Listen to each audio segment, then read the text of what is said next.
बिस्मिल्लाहिर्रहमानिर्रहीम अस्सलाम वालेकुम। पॉलिटिकल इकोनॉमी का प्रोग्राम दादा पोता शो लेकर आपकी खिदमत में हाजिर। मेरा नाम वसीम अहमद है। इस प्रोग्राम में दादाजी हमारे साथ हमारी रहनुमाई के लिए मौजूद होते हैं। कैलेंडर पर आज 6 जनवरी साल 2021 और आज बुध का दिन।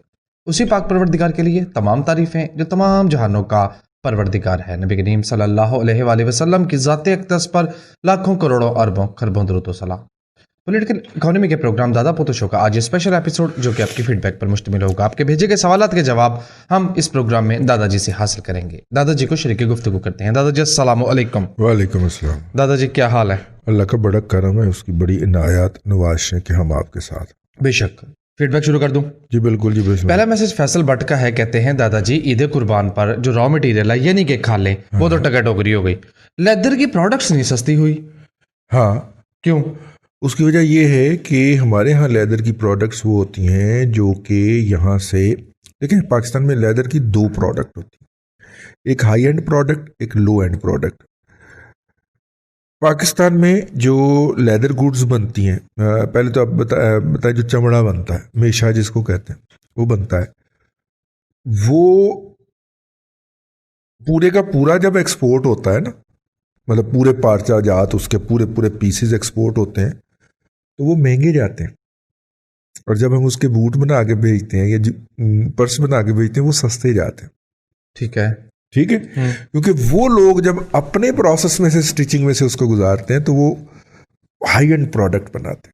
और पाकिस्तान का हमेशा जो है वो क्यों कीमती है वो मैं आपसे अर्ज कर चुका हूँ कि जब आप जानवर को ज़िबा करते हैं और उससे जिस्म में से खून निकाल देते हैं, जो शाइन उसके अंदर आती है कि वो हर पॉलिश के साथ वो लेदर शाइन करता है। ठीक है, ये एक यूनिक खसूसियत है पाकिस्तान अफ़गानिस्तान के अंदर, जो भेड़ों का और बकरियों का जो जिल्द है उसके हवाले से, लेदर के हवाले से। अब उससे वो जो बड़े बड़े पार्चा जात बन जाते हैं, वो जो बड़े बड़े पार्चा जात बन जाते हैं, उससे जो उतरता है ना, उसका सामान बनता है डोमेस्टिक इस्तेमाल के लिए, जूते हो गए, जो भी हो गया। मतलब 1 मीटर, अगर 1 मीटर का पीस उसने उतारा, जो बाकी यार नुमांदी ना कर जी, जो बाकी पीस बचा है वो है जी असल में उसने इस्तेमाल होना है लोकल इंडस्ट्री में, जो कि लो क्वालिटी भी होता है। बस ज़ाहिर लो क्वालिटी है ना। ठीक है। जब छोटा पीस आ गया तो छोटा piece low quality, second tier, third tier की जो यार हर चीज़ का, आप मछली लेने चले जाए, छोटी मछली सस्ती होगी, बड़ी मछली ले महंगी होगी। ओके, ठीक है ना, क्योंकि बड़ी के अंदर कांटा जो है वो आप ऐसे करके निकाल लेते हैं, छोटी के अंदर से कांटा निकलता ही नहीं। जी, वो ख्वार बहुत करती है। आहो, तो इसी तरह बड़ा पीस जो है वो उन्होंने निकाल के बाहर भेज दिया, और जो छोटा पीस है वो लोकल मार्केट के अंदर उन्होंने सेल कर दी। ठीक तो है। जब बड़ा पीस नहीं गया वहां पे है, क्यों नहीं गया भला? पहली तो मार मारी उसको चीनों ने, उन्होंने आर्टिफिशियल लेदर इंट्रोड्यूस करवा दिया। और आर्टिफिशियल लेदर भला क्या किया उन्होंने जी, यार? सुअर की खाल के जूते बना के हमें एक्सपोर्ट करी जा सस्ते। वो एक खास जो उसका होता है ना निशान उसका जो 3 डॉट्स वाला, हाँ, वो जो उसका होता है उससे पहचाने जाते हैं। और मैंने पाकिस्तान की मार्केट के अंदर देखे, अब उसकी पैदावार बहुत ज़्यादा है और उसका लेदर भी बहुत ज़्यादा है और उसकी लेदर की प्रोसेसिंग की इंडस्ट्री भी बहुत एडवांस हो गई हुई है। ठीक है, तो ये जो हलाल का है ना, फिर उसकी तो कमी, उसकी डिमांड में तो कमी आ गई ना। फिर वो 2 नंबरियाँ क्या करते हैं कि गधे की खाल को घोड़े की खाल बना के भेज देते हैं महंगी करके। वो सारे खोते ही मुका चढ़े थे, एक भी मुका ही दे देते। एक रह गया बस, एक ही रह गया। नहीं दादाजी ये वो खोता नहीं ना, ये दजाल का खोता मैं पहले अर्ज कर तो चुका। अच्छा, दजाल का खोता है जी, चल। तो ये वजूहात है। तो ये है कि उधर से एक तो ओवरऑल डिमांड जनरेट हुई, दूसरा इन्होंने ओवर सप्लाई करके आर्टिफिशियल लेदर की उसको डिप्रेस कर दिया।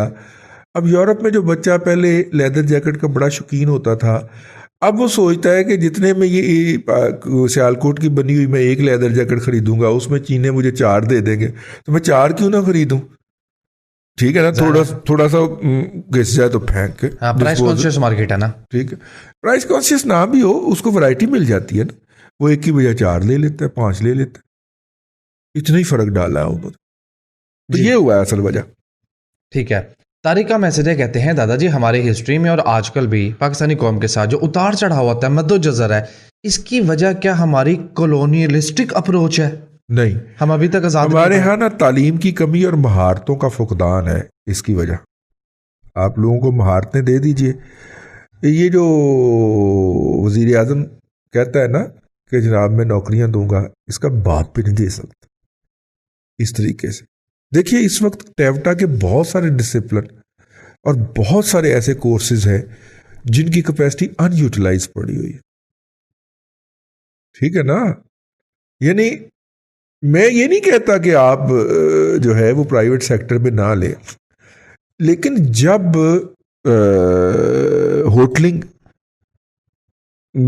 होटल मैनेजमेंट या अल्लाह आपका भला करे शेफ का कोर्स जो है जी, शेफ का या होटल मैनेजमेंट का जो कोर्स है बड़ी जिम्मेदारी से बात करने लगा हूं, वो प्राइवेट सेक्टर लाख से लेकर 2.5 लाख में करवा रहा है।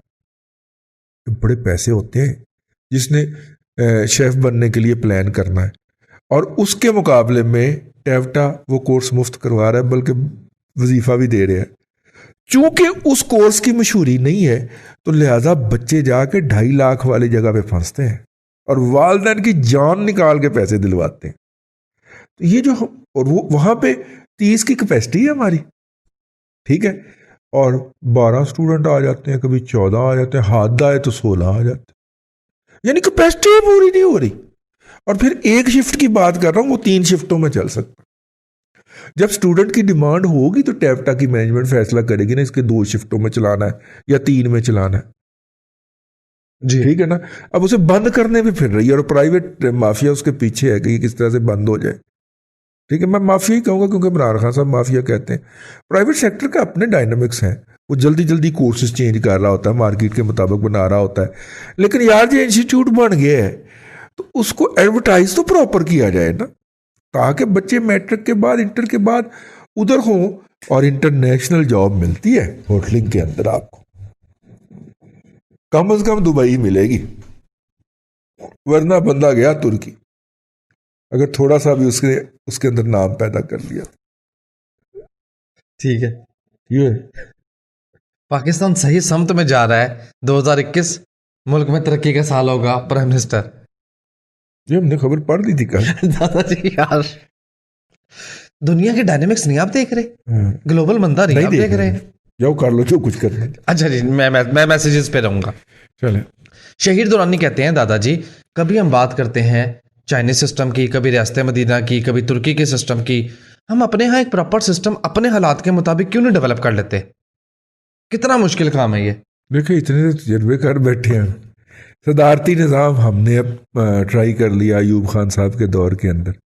पार्लिमानी निज़ाम फिर उनकी ज़ेर निगरानी, याह्या खान की ज़ेर निगरानी हमने ट्राई कर लिया, ठीक है ना। अब उसके बाद फिर हम पार्लिमानी निज़ाम के साथ जुड़े हुए हैं कि सदारती निज़ाम के नतीजे में हमारा मुल्क आधा रह गया था, तो अब दोबारा नहीं जाना। अगरचे कुछ लोगों को हैज़ा होता है वक्तन फ़वक्तन सदारती निज़ाम का। मतलब किसी ज़माने में हम कहते थे तुर्की मॉडल आना चाहिए पाकिस्तान के अंदर, फिर वहाँ पे अर्दवान साहब तशरीफ़ ले आए और उन्होंने फिर सड़कों पे लिटा के तो फेंटा, तो हमने फ़ौरन भागा। नहीं, पहले कभी बांग्लादेश मॉडल की बात कर रहे होते, बांग्लादेश मॉडल आना चाहिए। और माई ने जब लिटाया ना फिर वहाँ से भी दौड़ लगा गए। अब हम कहते हैं ईरानी मॉडल आना चाहिए, कभी कहते हैं चाइनीज़ मॉडल आना चाहिए, कभी कहते हैं सऊदी मॉडल आना चाहिए।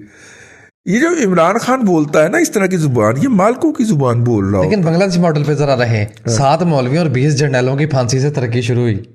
अब आगे बढ़ जाइए आप। ठीक है। और उन्होंने, अब मेरा मतलब है तरक्की तो खैर शुरू नहीं हुई, उसके ऊपर भी मैंने बात करनी है कि कितनी की तरक्की हुई है और कितना उन्होंने प्रोपेगेंडा किया। जिस तरह अयूब खान के दौर का प्रोपेगेंडा होता है ना, मुझे वो किताब मिल रही है, मैं आपको उसके बाकायदा एक सादी इशारियों के साथ बताऊंगा कि कितनी की तरक्की थी और कितना प्रोपेगेंडा था, ठीक है। लेकिन अब मसला ये है कि बांग्लादेश मॉडल जो है वहाँ से भी हम दौड़ लगा गए। तो मेरा ख्याल ये है कि पाकिस्तान में पाकिस्तान मॉडल चलेगा। और 73 के बाद हमने काफ़ी इवॉल्व कर लिया है, हालांकि तीसरी मुदाखलत की जा रही है 73 के आइन के बाद। 73 के आइन की मंजूरी के बाद मौजूदा मुदाखलत तीसरी मुदाखलत है, मैं इसे जमहूरियत नहीं समझता, ये हाइब्रिड निज़ाम है, और इसको लाने वाले खुद कहते हैं कि ये हाइब्रिड डेमोक्रेसी है। हाँ, दोगली। और ना इसको ये खुद भी कहते हैं हाइब्रिड है। उधर आपको पता है ना उसने क्या किया भला, अमेरिकी सदर ने, नए जॉन बाइडन हाँ जी, की था भला, क्या पाकिस्तान को प्योर डेमोक्रेसी वाले ममालिक की कैटेगरी में नहीं डाला उसने। अच्छा किया। हम शैम डेमोक्रेसी वाले ममालिक की फहरिस्त में, शैम जाली, SHAM, वो शेम तो पीछे ई ला दो, शेम दी दुम ला दो। ठीक है, हम शैम डेमोक्रेसी वाले ममालिक की फहरिस्त में शामिल हैं। ओके। ठीक है, तो इससे आप अंदाजा कर सकते हैं कि हमें भी पता है कि हम गलत कर रहे हैं, और दुनिया भी यही समझती है कि ये गलत कर रही है, लेकिन इसका जिक्र नहीं करना, वरना आप गद्दार है, भारत के एजेंट हैं, राह के तनख्वाहदार हैं, आपके अकाउंट्स के अंदर राह के लोग पैसे भेजते जी, NDS भी डालने बीच में। आओ जी, हाशिम फैज का मैसेज है, दादाजी मैं मैसेज ना पढ़ता, लेकिन इसमें एक बड़ी फनी बात है। रोशन डिजिटल जो अकाउंट हुकूमत ने ऑफर किया ना, आपको पता है उसमें ब्रोकरेज की जो लिस्ट है, ब्रोकर हजरात की जो स्टॉक मार्केट में आपको इन्वेस्ट करवाते हैं, उसमें खादिम अली शाह बुखारी का नाम भी है। हाँ, उसका ही तो होना है। क्यों दादाजी, उसका ही क्यों होना है? जुल्फी बुखारी जिंदाबाद। हाँ, खादिम अली शाह बुखारी। अच्छा, ब्रोकरों को जरा रेट कर दें। AKD, MNMA, RFB, foundation securities और इजी। फाउंडेशन सिक्योरिटी पे पहले सलूट करें। ठीक है जी, पहला जवाब मिल गया।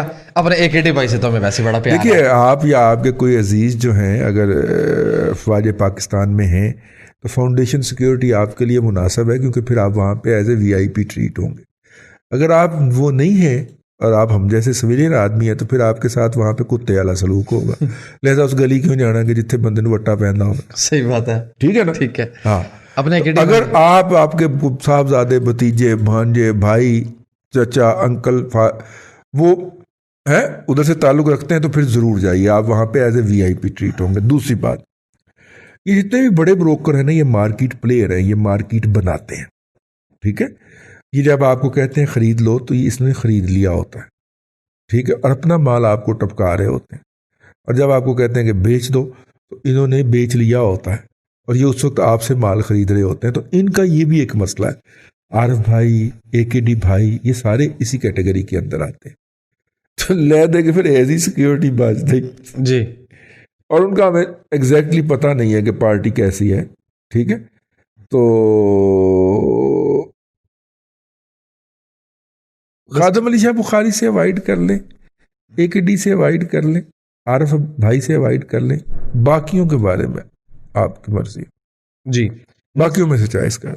जी। नेक्स्ट मैसेज अकील अहमद तैमूर का है। कहते हैं दादाजी ये फरमा दीजिए कि मौजूदा हालात में उधार मांगने वालों से कैसे डील किया जाए, जबकि आपको मालूम हो कि उधार लेने वाले की हैसियत इस काबिल नहीं कि वो वापस कर सके। देखिए, इतना का झूठ तो बोलने की इजाज़त होनी चाहिए। हाँ, मसलहतन तो होनी चाहिए। ठीक है, पहली बात तो ये है कि है ही नहीं ने, बिल्कुल है ही नहीं। मेरा बेड़ा गर्क हो गया, इमरान को 15-20 गाला कड्डो। ठीक है, कि है ही नहीं। ठीक है नहीं तो दिए कितों। लेकिन अगर किसी ने आते हुए देख लिए, ठीक है ना, तो उसके लिए यार ये दिसंबर के ना बिजली के बिल की इतनी बड़ी रकम के बारे में भी आप ये कहेंगे ना कि दिसंबर का बिजली का बिल देना, आजकल लोग मान लेते हैं। जी, सही है। ठीक है ना, इस तरह का कोई बहाना लगाए मत दें, और दे तो उसे अपने खाते में से काटने पे वापस कोई नहीं आट ना दें। जी, आपको किसने कहा है कि आपने जरूर देने हैं उनको। जी, जवाहर खान का मैसेज है और आपने कहा कि दादाजी FBR का नया SRO आया है, जिसके मुताबिक जो टैक्स पेयर है उन्हें पेनल्टी, यानी जो अपनी रिटर्न फाइल नहीं करेंगे, लेट हो जाएंगे, 2500 रुपया रोजाना चार्ज होगा। अच्छा।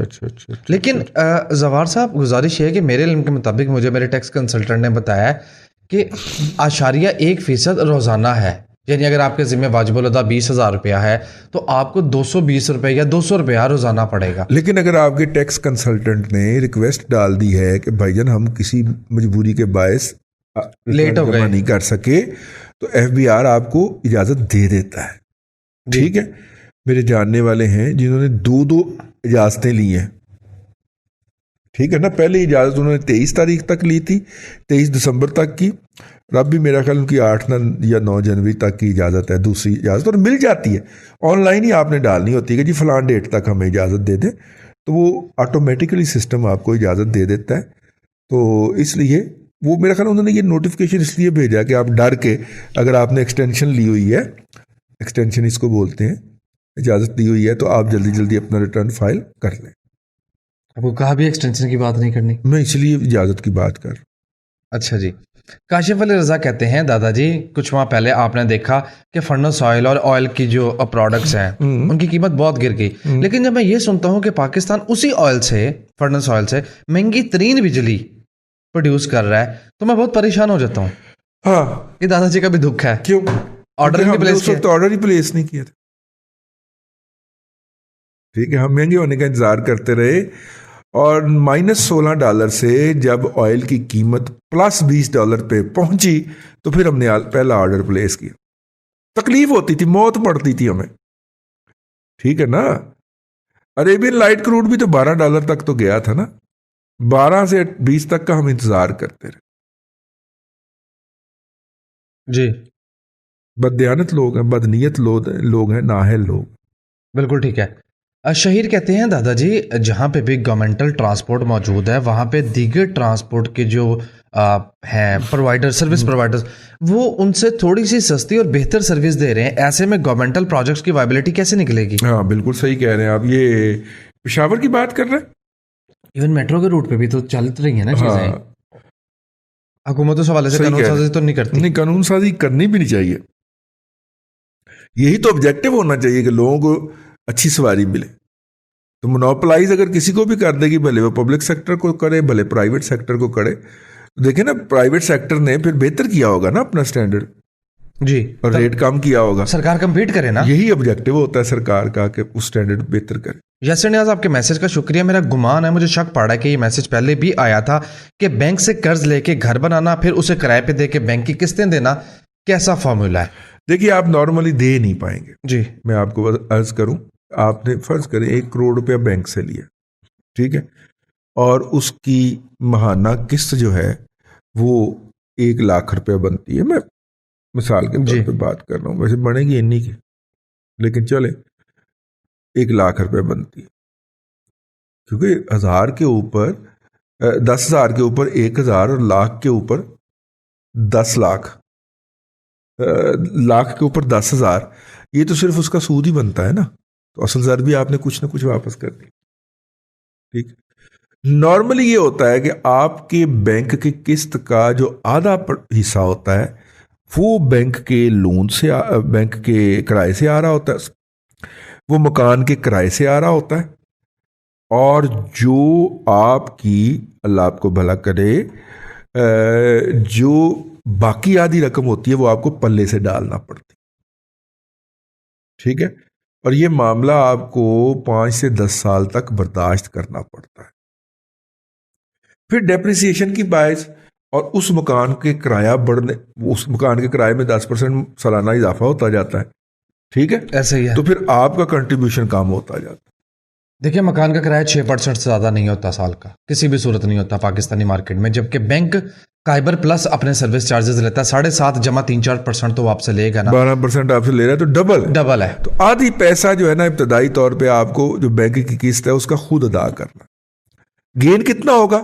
जाहिर है कि 10%, 8% साल की वो है डिवैल्यूएशन है, अफरात ज़र है, तो उसके नतीजे में वो 8-10% उसमें पड़ता जाएगा, ठीक है, और नतीजे के तौर के ऊपर रुपए की वैल्यू कम होगी, तो वही आपके किराए की मिकदार भी बढ़नी है। 10 साल में वो तकरीबन डबल हो जाना है जी। तो 10 साल में के बाद वो कैचअप कर लेता है कि जितनी किस्त आ रही है उतना आपको किराया भी, लेकिन जितनी किस्त जानी है उतना किराया भी आ लेकिन 10 साल दादाजी काफी फाइनेंशियली पेनफुल प्रोसीजर है। पेनफुल है, काफी पेनफुल है।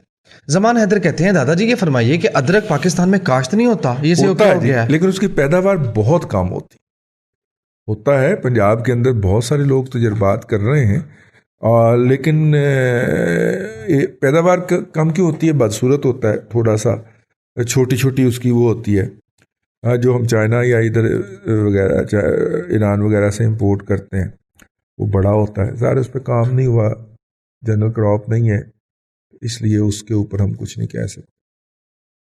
दुआ करें पाकिस्तान में, पंजाब के अंदर जो उसके हवाले से जज्बात हो रहे हैं वो कामयाब हो जाए, क्योंकि पाकिस्तान में चीज़ तब ही सस्ती होगी अगर पंजाब उगाएगा उसको। तो ठीक है, सिंध के पी के जितना मर्जी जोर लगाते रहे वो कभी सस्ती चीज़ नहीं आने देंगे मार्केट के अंदर, और ख़ास तौर पे अहले पंजाब के लिए।